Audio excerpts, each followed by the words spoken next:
Hello, good morning.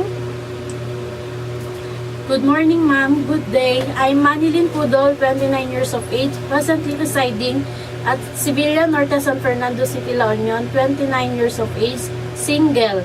I have 3 siblings, 1 brother and 2 sisters. You are the? I'm the eldest daughter of Roman Pudol and Dali Pudol. Okay, do you have an experience in working abroad before as a domestic helper? I don't have any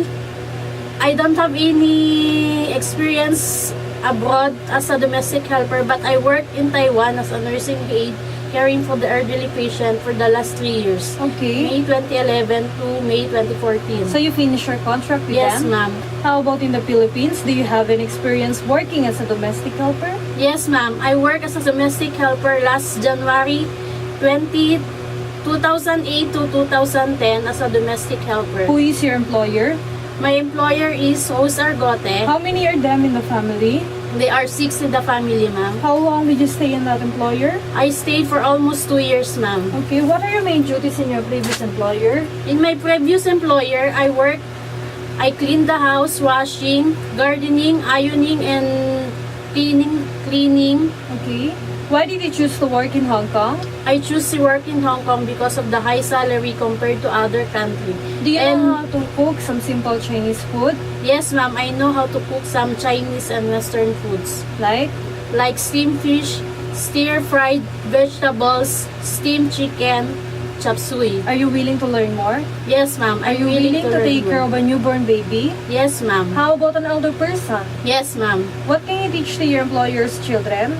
I teach them a good manners, read and write, and also to teach them nursery rhyme.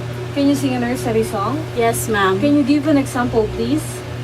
I'm a little teapot, short and stout. Here is my handle and here is my spout.